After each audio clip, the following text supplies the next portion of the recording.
Langkah berikutnya yang kita akan lakukan di Kementerian Agama ini adalah melaksanakan perintah Presiden Republik Indonesia dan juga presentase dari Ibu Menteri Keuangan Republik Indonesia tentang penghematan dari segi perjalanan dinas. Kami membaca data, Bapak Ibu sekalian. Efek positif perjalanan dinas itu ya, di luar negeri itu ada sebuah penelitian, kemanfaatannya sesuai dengan apa yang ditargetkan dengan apa yang dijalankan itu hasilnya hanya 0,5%. Jadi perjalanan dinas itu hasilnya 0,5%. Uangnya sedemikian banyak apalagi ke luar negeri, tapi hasilnya apa kesimpulannya? Dan sama sekali tidak mencerminkan ada sesuatu yang sangat positif. Bahkan lebih efisien kalau kita lakukan dengan cara zooming, karena bisa kita copy kan itu ya. Tampilan-tampilan di laptop kita itu kita bisa langsung save daripada mendengarkan ceramah. Kita nggak bisa rekam di situ itu, atau mungkin perlu alat. Jadi untuk ke depan Kementerian Agama kita akan membatasi perjalanan dinas. Ya.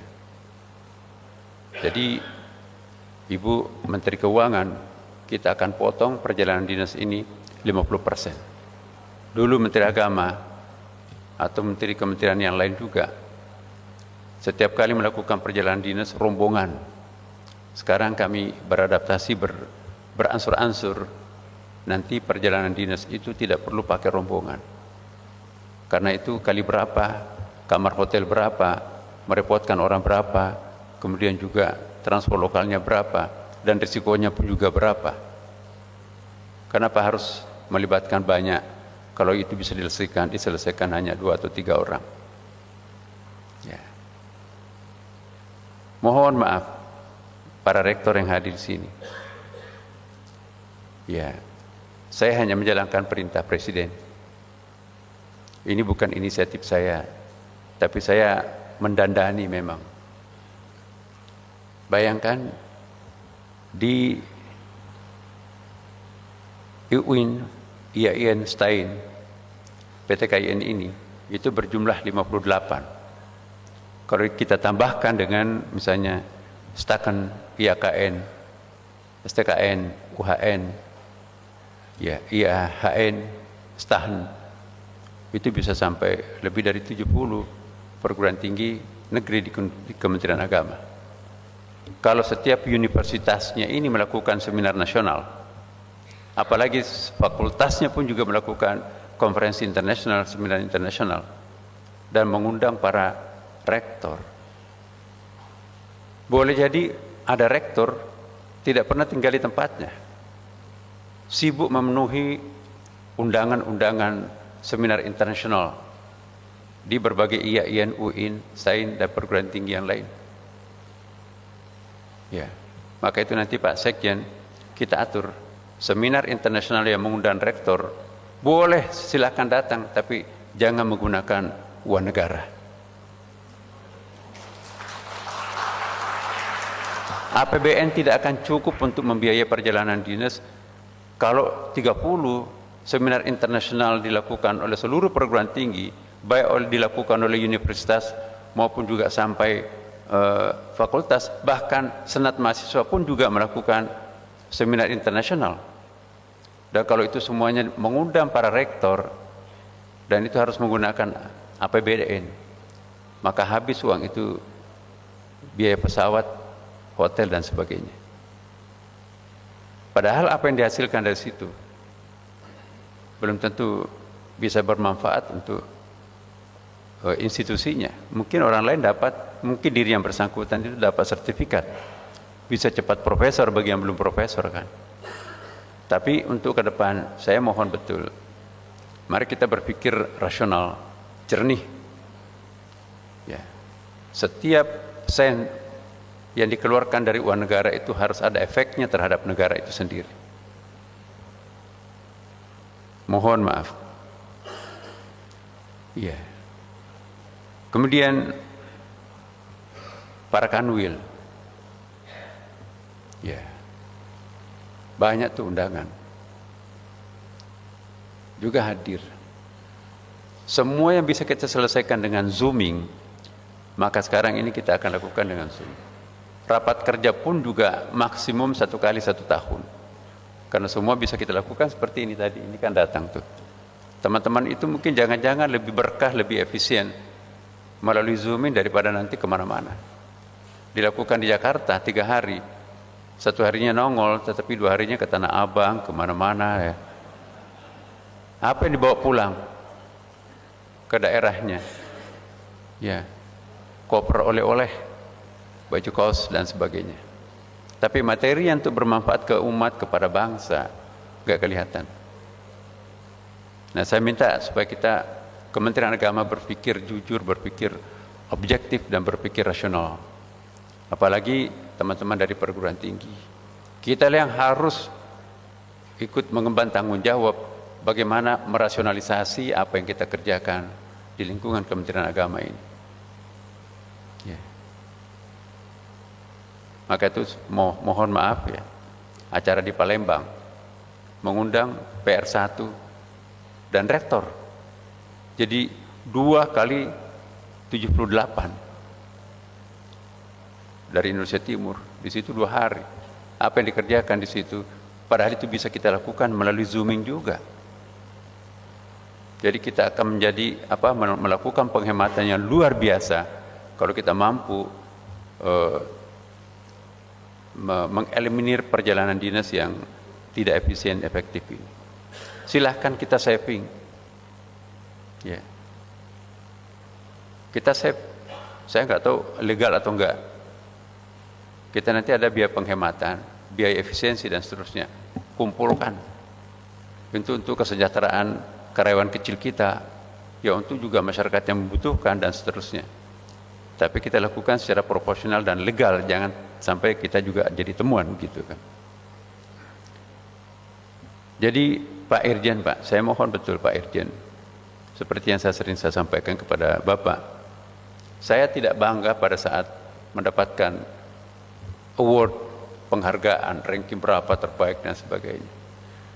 Yang harusnya kita jadikan ukuran apa potret masyarakat kita terhadap Kementerian Agama. Kita menilai diri kita kan pasti bagus kan. Tapi ada masyarakat yang menilai kita, apalagi dalam era sekarang ini, era transparansi sekarang ini nggak bisa disembunyikan Bapak Ibu. Bantuan ke madrasah sekian, di atas kertasnya memang sekian, tapi yang sampai ke madrasah hanya seberapa. Ya, dan ada yang nakal memang.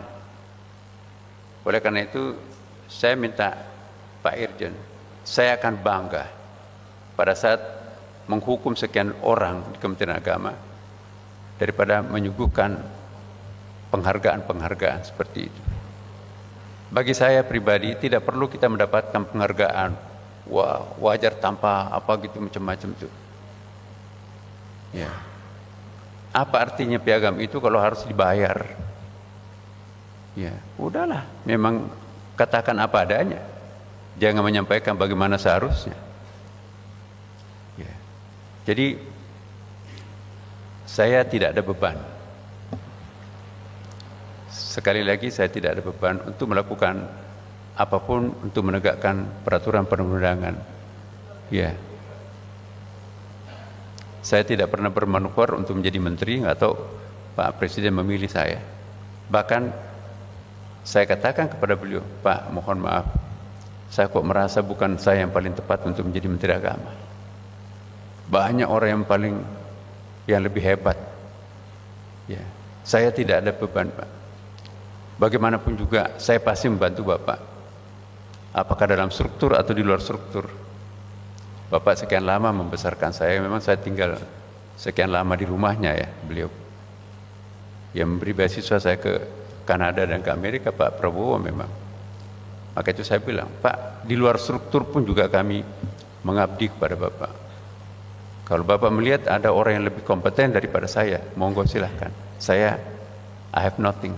Sudah cukup sebagai imam besar. Diam sejenak beliau. Justru saya minta Anda akan membantu saya. Saya tanya, Pak, bagaimana dengan Istiqlal, Pak? Enggak apa-apa, pokoknya tetap dirangkap. Pak Dasko sini. Jadi nanti kita atur Pak Nasar bagaimana caranya supaya dia tetap juga Menteri Agama juga sebagai imam besar Masjid Istiqlal. Itu faktanya seperti itu, boleh tanya Pak Dasko pada malam itu ya. Jadi insya Allah pesan beliau saya akan jalan lurus ya. Pertama adalah bersihkan Kementerian Agama ya. Kalau ada risikonya itu pun juga apapun saya akan tanggung. Kalau memang harus tidak sampai lama menjadi Kementerian Agama, Menteri Agama, itu pun juga bagian daripada risiko yang kami akan lakukan. Tapi sekali lagi, saya hanya manusia biasa, punya banyak kelemahan. Tapi paling tidak, seluruh keluarga saya pun juga saya sudah ikrarkan. Saya berterima kasih kepada istri saya, juga menolak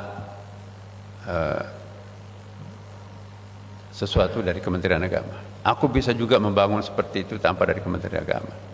Nah, saya juga mohon kepada semua, jangan sampai menjadikan istri kita sebagai pintu masuk untuk iblis ya. Atau sebaliknya, istrinya pejabat tapi suaminya bisa menjadi pintu masuk. Sekali lagi saya ingatkan bahwa falsafah Kementerian Agama menurut pemahaman saya, sebagai orang beragama, apapun agama kita, agama menganjurkan kita ya, bukan mencari yang besar, bukan mencari yang tinggi, bukan mencari yang banyak, tapi kita diminta untuk mencari yang berkah. Apa artinya banyak, besar, tinggi, tapi enggak berkah, dikejar-kejar, enggak ada berkahnya. Masih muda tapi hidup di atas kursi roda, stroke. Kenapa? Stres. Kenapa stres? Tidak amanah. Penyebab stres itu karena enggak ada amanah. Di atas meja makan banyak, dokter pribadinya, Pak jangan makan nasi itu kan ya, diabetes. Udah mau makan daging, Pak jangan makan, ini over kolesterol nih. Makan sayuran, Pak jangan makan itu, Pak ya, itu asam uratnya tuh bengkak tuh kakinya tuh. Ya udah minum kopi, Pak jangan pakai gula ya, diabetes. Apa ada artinya uang banyak? Apa ada artinya istana? Apa ada artinya deposito yang begitu banyak kalau hidup kita harus tanggung seperti itu ya. Itu baru dunia loh, belum di akhirat ya. Jadi saya mohon betul, mari kita Kementerian Agama ini mencari ya, yang berkah dan untuk memberikan pemberkahan kepada orang lain. Tapi juga saya minta kita juga kalau sudah berniat luhur seperti ini, jangan lagi ada kekuatan yang akan menembak orang jujur ya. Banyak tuh, wah ini bahaya ini, makanya dicarikan lubang. Saya ingatkan pepatah, siapa yang menggali lubang akan masuk lubang. Wa ma rabbuka bizallamin lil abid. Tidak akan pernah mungkin Tuhan menzalimi hambanya ya. Jadi teman-teman, kalau memang kita difitnah, tidak melakukan apapun, hanya itu sebagai cara untuk membunuh karakter karena kita memperjuangkan keadilan, ingat pesan Nabi Yusuf alaihissalam, Rabbis sijnu ahabbu ilayya ya, mimma yad'uni ilaihi. Penjara lebih aku sukai ya, daripada hidup bergeliman di dalam istana kan. Nabi Yusuf itu kan dipaksa menjadi pejabat oleh rezim yang kotor. Dia enggak mau. Aku lebih memilih hidup di penjara ini. Rabbi ahabbu sijna hal ilai. Aku lebih suka hidup di penjara ini daripada hidup di gemerlapan istana yang batil. Nah, jadi kalau orang ikhlas tidak perlu takut siapapun. Kalau orang ikhlas jangan takut kepada siapapun. Idh yaqulu li sahibihi la tahzan innallaha ma'ana. Allah bersama kita, Bapak Ibu sekalian.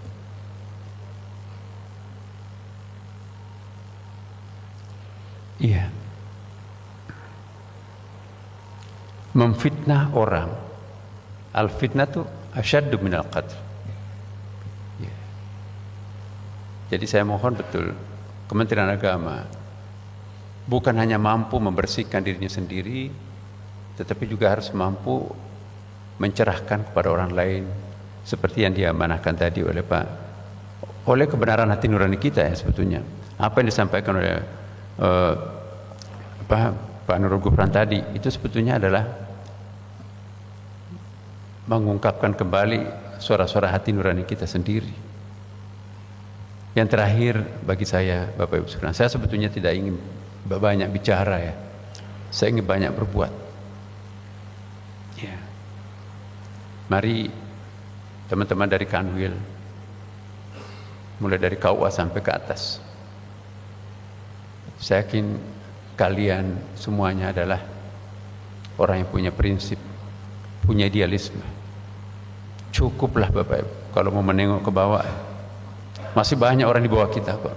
Cuma kalau kerjanya mendongak ke atas, samudra diminum tidak akan pernah puas. Ya, berapa lama kita akan hidup? Ya, 70 tahun usia kita. Kalkulasikan usia di akhirat itu kan. Satu harinya akhirat itu 1000 tahunnya dunia. Jadi kalau 70 tahun usia kita dipotong anak-anak kecil dan usia uzur itu, kita hanya hidup satu setengah jam. Mau nggak kita mempertaruhkan usia 1,5 jam dengan keabadian di neraka? Nauzubillah min dzalik. Ya. Jadi mohon Pak kita semuanya ya. Semua yang hadir di sini adalah pejabat punya anak buah. Mari kita menjadi teladan terhadap anak-anak kita sendiri, terhadap keluarga kita dan juga terhadap staf kita semuanya. Saya kok sangat yakin ya, wajah-wajah yang tampil di hadapan kita di Zoom dan di sini itu betul-betul adalah sesungguhnya basicnya adalah orang baik. Bapak Ibu sekalian di sini. Ya. Tetapi mari kita melakukan pemutihan masa lampau. Lupakanlah yang masa lampau, kita serahkan kepada Tuhan. Taubatan nasuha. Mari mulai hari ini sebagai hari suci bagi kita, hari luhur bagi kita. Ya. Jangan mengulangi perbuatan-perbuatan yang pernah kita lakukan. Hal itu kita yakin itu adalah satu kekeliruan. Nikmat kok Bapak Ibu, tenang. Salatnya pun juga nikmat. Ya. Kalau kita nggak pernah melakukan pelanggaran, pasti kita tenang. Tapi sebaliknya kalau kita terlalu banyak mengkonsumsi barang haram, tidak akan pernah ada ketenangan. Nggak ada. Saya yakin Bapak Ibu, makin banyak dosa yang kita lakukan, semakin tidak bisa tenang hati ini. Tapi makin kita banyak beribadah, menghindari yang haram, yang syubhat, go ahead, jalan terus. Ya. Jadi kalau ingin hidup nikmat, hiduplah di atas jalan yang benar. Pasti akan tenang. Ya. Jangan tergoda oleh siapapun. Jadi hari anti korupsi internasional ini, ya saya mohon betul segala bentuk gratifikasi itu kita hindari. Kita kembali kepada Tuhan. Mari kita bekerja dengan baik dan insya Allah Kementerian Agama akan kinclong mampu mencerahkan orang. Ya. Terima kasih Pak Gufran. Saya juga mohon kepada teman-teman semua sesama pejabat di lingkungan agama dari pusat sampai daerah. Mari kita membuka lembaran baru bahwa Kementerian Agama bisa menjadi imam terhadap berbagai macam institusi, baik institusi pemerintah maupun institusi swasta dan lain-lain sebagainya. Ya, bagaimana kita bisa membersihkan kalau sapunya itu sendiri tidak bersih? Maka itu kita serahkan kepada Allah. Fa iza azamta fatawakkal 'ala Allah, innallaha yuhibbul mutawakkilin. Kalau kita berupaya, berikhtiar sedemikian rupa, kemampuan kita hanya terbatas, serahkan kepada Tuhan. Ya Allah, kemampuan kami hanya seperti ini. Jangan takut. Allah menghargai upaya kita sekecil apapun juga. Dan sekali lagi, jangan takut kepada siapapun kalau mempertahankan peraturan perundang-undangan, ya. Dan mohon maaf kepada rekan-rekan para rektor, banyak sekali yang kami tolak permohonan izinannya ke luar negeri. Saya tahu bahwa itu urgensinya ada, tetapi ternyata itu semua bisa dilakukan melalui zooming, ya. Kecuali, nah ini ada pengecualian, saya juga tidak kaku loh Bapak Ibu. Bisa kita pertimbangkan kalau ada misalnya joint research, partner kita di sana sudah mengeluarkan dana, ya, kita pun juga harus mengeluarkan dana. Dan ketika mempertemukan hasil riset bersama itu, ya tentu kita harus ikut.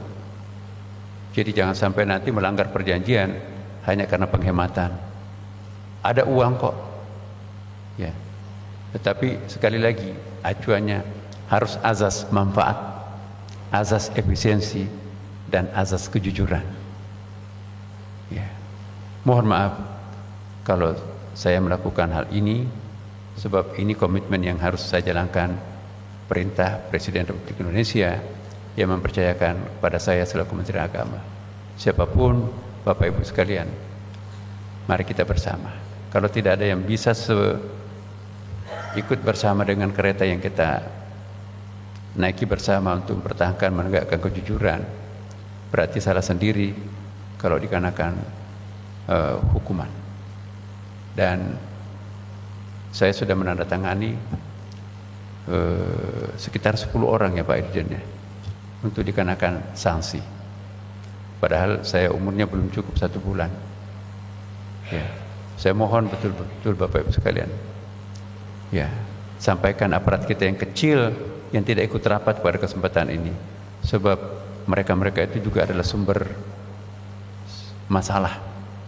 Saya yakin Bapak Ibu mungkin bisa, tetapi dikerjain oleh bawahan. Bukanlah pimpinan yang baik kalau dikerjain oleh bawahannya. Maka itu saya mohon betul, mulai hari ini Bapak Ibu sekalian, mari kita detail memeriksa. Banyak dulu di tempat, ya. Jalan, saya di rumah, tidak ada surat yang bermalam di meja saya. Kadang-kadang sampai menjelang pagi mendisposisi surat-surat, ya, bersih meja saya. Tidak ada berkas yang bermalam di meja saya. Semuanya saya langsung kerjakan. Tidak tidur mata ini sebelum didisposisikan semua. Dan itu saya baca betul surat-surat itu. Termasuk surat kaleng yang masuk, kami juga baca semua. Bapak Ibu sekalian, jangan takut memasukkan surat kaleng. Surat kaleng itu banyak manfaatnya buat saya, karena banyak benarnya.